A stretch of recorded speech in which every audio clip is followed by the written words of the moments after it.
औज़ुबिल्लाहि मिनश्शैतानिर्रजीम बिस्मिल्लाहिर्रहमानिर्रहीम। आज है हमारे पास question number 4। A sole trader keeps his books under the single entry system. एक सोल ट्रेडर है जो अपना बुक सिंगल एंट्री सिस्टम के तहत तैयार करना चाहता है। हिज पोजीशन ऑन जनवरी 2005, उसकी जो फाइनेंशियल पोजीशन है वो 2005 एंड 31 दिसंबर 2005 वाज एज फॉलोज़। उसकी जनवरी 1 को 2005 को पोजीशन दी हुई है और उसके बाद 31 दिसंबर 2005 को पोजीशन दी हुई है। साल के शुरू में भी उसकी फाइनेंशियल स्टेटमेंट्स बयान की जा रही है और साल के एंड में भी बता रहा है कि हमारी पोजीशन क्या है। तो देखें, 1 जनवरी 2005 साल के शुरू में उसकी पोजीशन है जो है वो है कैश इन हैंड 100 रुपये, कैश एट बैंक 1500 रुपये, सन्ड्री डेटर्स 4250, स्टॉक 10,000, फर्नीचर 900 रुपये, मशीनरी 750 और सन्ड्री क्रेडिटर जो है वो 11,000 है। इसी तरह 31 दिसंबर 2005 को उसकी जो फाइनेंशियल पोजीशन है कि cash in hand 150, cash at bank 2500, sundry debtors 7,000, stock जो है वो 13,000 है, फर्नीचर जो फिक्सचर जो है वो 850 है, मशीनरी 7,000 है, सन्ड्री क्रेडिटर 9,000 है।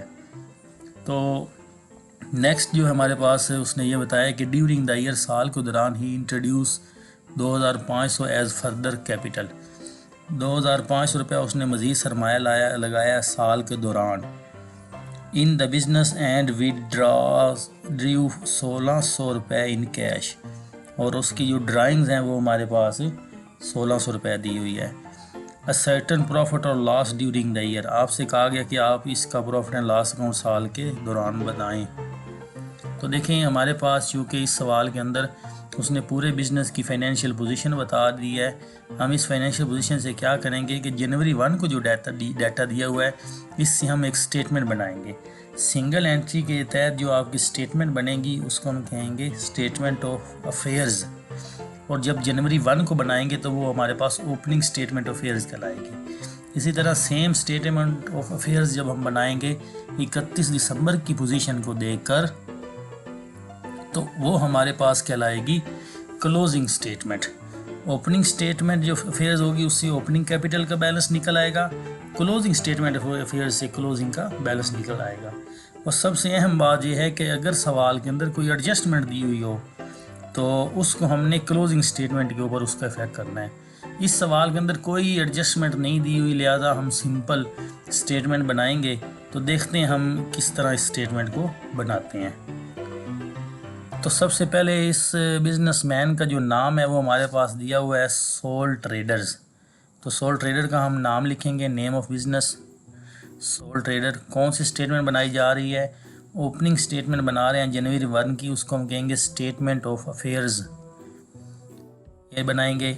इसके बाद हम लिखेंगे एज ऑन 1 जनवरी 2005, क्योंकि ये जो स्टेटमेंट बनाई जा रही है जनवरी 2005 के डाटे को देखकर बनाई जा रही है, इसलिए यहाँ पे लिखेंगे एज ऑन 1 जनवरी 2005। तो अब इस स्टेटमेंट जो है ये बिल्कुल बैलेंस शीट की तरफ बनेगी, लिहाजा अब हम इसकी फॉर्मेटिंग करेंगे। तो देखें सबसे पहले फॉर्मेटिंग किस तरह हम सवाल में करते हैं। इस बैलेंस शीट वाली जो स्टेटमेंट की बनाई जाएंगी स्टेटमेंट अफेयर्स में, सबसे पहले हम लिखेंगे एसेट्स, अमाउंट, लाइबिलिटीज़ और अमाउंट। उसके बाद हम इसकी लाइनिंग लगाएंगे। लाइनिंग लगाने के बाद हम क्या करेंगे कि इस स्टेटमेंट का टोटल का वैल्यू भी हम लिख लिया हमने। तो ये जो हमारे पास स्टेटमेंट बनाई जा रही है इस स्टेटमेंट के अंदर सबसे पहले आप देखेंगे हमने वैसे ही बैलेंस शीट की तरह इसका फॉर्मेट है, एक साइड पे एसेट्स हैं, एक साइड पे लाइबिलिटीज़ है। तो देखें हम सबसे पहले जनवरी 1 2005 कैश इन हैंड हमारे पास है 100 रुपये, तो हम क्या करेंगे 100 रुपये लिखेंगे कैश इन हैंड। नेक्स्ट हमारे पास दिया हुआ है कैश एट बैंक 1500 रुपये दिए हुए हैं कैश एट बैंक, तो हमने कैश एट बैंक 1500 रुपये लिख दिए हैं। इसके बाद हमारे पास दिया हुआ है सन्ड्री डेटर्स 4,250 रुपये, तो जैसे ही हमने लिखा तो ये हमारे पास सन्ड्री डेटर्स आ गए हैं। नेक्स्ट हमारे पास दिया हुआ है सवाल में स्टॉक ओपनिंग जो हमारे पास डाटा उसमें से देखेंगे स्टॉक हमारे पास है 10,000 रुपये, तो हम लिखेंगे 10,000 रुपये हमारे पास स्टॉक आ गया है। नेक्स्ट हमारे पास फिक्सचर दिए हुए हैं 900 रुपये के, तो फिक्सचर को लिख लेंगे 900 रुपये। उसके बाद लिखा हुआ है मशीनरी 7,500, उसकी वैल्यू लिख ली है। और एंड पे हमें दी हुई है सन्ड्री क्रेडिटर, एक लाइबिलिटी दी हुई है, और जो लाइबिलिटीज़ दी हुई है 11,000 रुपये, उसको हम लाइबिलिटी साइड पे लिखेंगे 11,000। तो देखें हम क्या करेंगे, हमने सारा डाटा जनवरी 1 का पुट कर लिया है। सबसे पहले हम क्या करेंगे, इस साइड को जमा करेंगे, तो वो हमारे पास आया है 24,250।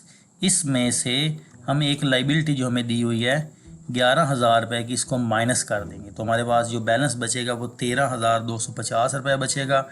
और ये जो बैलेंस है, चूँकि ये जनवरी 1 को बनाया गई है स्टेटमेंट, इसलिए ये कहलाएगा ओपनिंग कैपिटल।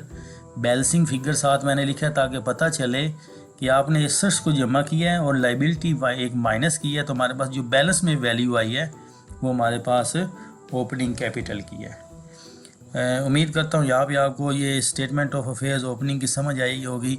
अब हम क्या करेंगे कि नेक्स्ट हम जो स्टेटमेंट बनाएंगे वो 31 दिसंबर 2005 को बनाएंगे। अब हम जो स्टेटमेंट बनाएंगे वो बनाएंगे 31 दिसंबर 2005 को। तो सेम इसी तरह सबसे पहले हम जो है वो सोल ट्रेडर बिजनेस का नाम लिखेंगे, उसके बाद लिखेंगे स्टेटमेंट ऑफ अफेयर्स आपकी बनाई जा रही है। अब किस डेट को बनाई जा रही है, 31 दिसंबर 2005 को। तो 31 दिसंबर 2005 की हम लिख लेंगे एज ऑन 31 दिसंबर 2005। इसके बाद हम क्या करेंगे, इस सवाल की फॉर्मेटिंग करेंगे। तो देखें लिखेंगे एसेट्स, अमाउंट्स, लाइबिलिटीज़ और अमाउंट, फिर इसके बाद लाइनें लगाएंगे। तो लाइनें लगाने के लिए हमारे पास जो फॉर्मेट हमने बनाया है वो कुछ इस तरह का है। तो लाइनें लगाने के बाद हम क्या करेंगे, इसके बाद इसके अंदर हम अपनी वैल्यूज़ पुट करेंगे।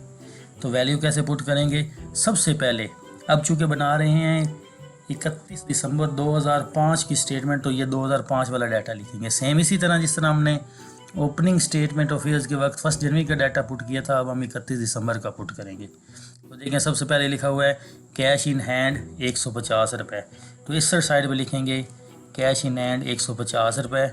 आगे लिखा हुआ है कैश एट बैंक 2,500 रुपये, कैश एट बैंक आ गया हमारे पास। इसके बाद लिखा हुआ है सन्ड्री डेटर्स 7,000 रुपये। तो देखें 7,000 रुपये इस साइड पे जब मैं लिखूँगा सन्ड्री डेटर्स, तो उसके बाद लिखा जाएगा स्टॉक 13,000 रुपये का।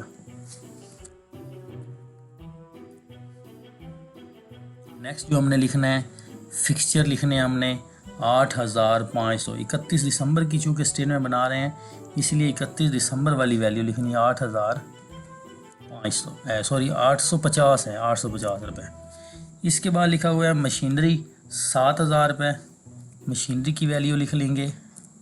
इसके बाद सन्ड्री क्रेडिटर हमारी एक लाइबिलिटी है, तो ये लाइबिलिटी साइड पे लिखा जाएगा 9,000 रुपये। तो देखें हमने जब सवाल में सारी वैल्यूज़ पुट कर ली तो इस साइड को जमा किया 30,500 बना। इसमें से इस में से एक लाइबिलिटी हमारे पास 9,000 रुपये की थी, इसको हमने माइनस कर दिया। तो जैसा ही हम इसको माइनस करेंगे तो उसके बाद आपके पास जो क्लोजिंग कैपिटल निकलेगा जो 31 दिसंबर को बनाया गया क्लोजिंग कैपिटल वो हमारे पास दिया हुआ है 21,500 रुपये। ये बैलेंसिंग फिगर लिखा हुआ है इसलिए क्योंकि हमें पता चल जाए कि एसेट्स को हमने जमा किया है और उसमें से एक ही लाइबिलिटी सन्ड्री क्रेडिटर दी हुई थी वो हमने माइनस कर दी है। तो देखें हमने इस तरह हमने स्टेटमेंट ऑफ अफेयर्स 31 दिसंबर की बना ली है। अब हमने क्या करना है कि हमने दो स्टेटमेंट बनाई हैं। स्टेटमेंट ऑफ अफेयर्स 1 जनवरी 2005, इससे हमें ओपनिंग कैपिटल की वैल्यू मिली है, और 31 दिसंबर 2005 जो हमने बनाई है स्टेटमेंट ऑफ अफेयर्स उससे हमें क्लोजिंग कैपिटल की वैल्यू मालूम हो गई है। ठीक है, हम क्या करेंगे इस दो स्टेटमेंट्स की मदद से हम बनाएंगे सर्टेन प्रॉफिट और loss during the year. Profit and loss मालूम करने के लिए एक स्टेटमेंट बनाई जाएगी, उस स्टेटमेंट का नाम होगा statement of profit and loss account. ये statement of profit and loss account single entry system के तहत बनाई जा रही है। ये आपने याद रखना है। तो देखें, हम देखते हैं कि इसको हम किस तरह लिखेंगे। तो सबसे पहले हम फॉर्मेटिंग करेंगे। तो फॉर्मेटिंग करने के लिए सबसे पहले लिखेंगे सोल ट्रेडर्स, उसके बाद लिखेंगे statement of profit and loss account. ये चूँकि साल के लिए बनाई जा रही है इसलिए लिखेंगे फॉर द ईयर एंडेड 31 दिसंबर 2005। इसके बाद हम इसकी फॉर्मेटिंग करेंगे, लाइनें लगाएंगे, डिटेल का कॉलम बनेगा और एक अमाउंट का कॉलम बनेगा। उसके बाद लाइनिंग लगाएंगे। लाइन लगाने के बाद हमारे पास इसका फॉर्मेट जो है वो मुकम्मल हो जाएगा। और इस फॉर्मेट को मुकम्मल होने के बाद हम क्या करेंगे, इसमें अब वैल्यू पुट करेंगे। तो वैल्यू पुट करने के लिए आपने क्या करना है, सबसे पहले स्टेटमेंट ऑफ अफेयर्स जो एंडिंग बनाई थी 31 दिसंबर को, उसको हम जो है देखेंगे कि उस स्टेटमेंट ऑफ अफेयर्स में जो हमारे पास बैलेंस चल रहा था वो क्या था। तो उसमें बैलेंस देखते हैं कि क्या चल रहा है। देखिए जी, हमारे पास जो statement of affairs as on 31 दिसंबर 2005 हमने बनाई थी वो थी क्लोजिंग कैपिटल 21,500। इस क्लोजिंग कैपिटल को हम पुट कर देंगे statement of profit and loss account में। तो क्लोजिंग स्टेटमेंट ऑफ अफेयर्स का जो बैलेंस दिया हुआ था वो था 21,500 रुपये। इसके बाद हम लिखेंगे ड्राइंग्स। तो सवाल में ड्राइंग ये देखें लिखा हुआ है and use rupees 1600 in cash. तो यहाँ पे ड्राइंग 1600 रुपये इसके अंदर ऐड हो जाएगी। तो हमारे पास 21,500 जमा 1600 हो जाएगा 23,100 रुपये। और इसके बाद लिखेंगे फर्दर कैपिटल जो हमें दिया हुआ है इन द बिज़नेस, वो हमारे पास है रुपीज़ 2500 रुपये। यहाँ पे हम लिखेंगे 2500 रुपये, ये हमारे पास से लेस हो जाएगा। तो जैसे ही हम 23,100 में से फर्दर कैपिटल 2500 माइनस करेंगे तो हमारे पास बचेगा 20,600 रुपये। इसके बाद हमारे पास आएगा ओपनिंग कैपिटल। अब ये ओपनिंग कैपिटल की जो वैल्यू है वो स्टेटमेंट ऑफ अफेयर्स 1 जनवरी को हमने बनाई है, वहाँ से हम इसकी वैल्यू देखेंगे।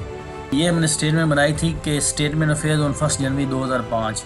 ओपनिंग कैपिटल बैलेंस जो हमारे पास दिया हुआ है 13,250।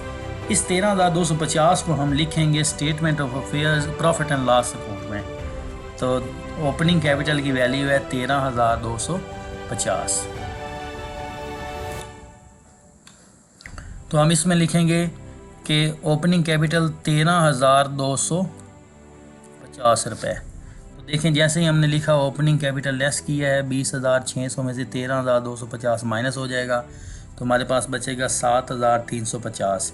अब इसके बाद आखिरी स्टेप है कि इंटरेस्ट ऑन कैपिटल अगर सवाल में दिया हुआ, चूँकि यहाँ नहीं दिया हुआ इसलिए मैंने इसकी वैल्यू 0 कंसीडर कर दी है। तो लेस कर देंगे इंटरेस्ट ऑन कैपिटल, तो हमारे पास बचेगा 7,350 में से 0 माइनस होगा तो वैल्यू आएगी 7,350 as a net profit, net income या नेट प्रॉफिट। तो इस कारोबार में जो बिजनेसमैन है उसको सिंगल एंट्री के सिस्टम के तहत 7,350 रुपये प्रॉफिट हुआ है। उम्मीद करता हूँ आपको पूरे सवाल की समझ आई होगी। इंशाल्लाह नेक्स्ट क्वेश्चन के लिए आपसे जल्द मुलाकात होती है। तब तक के लिए अल्लाह हाफिज़।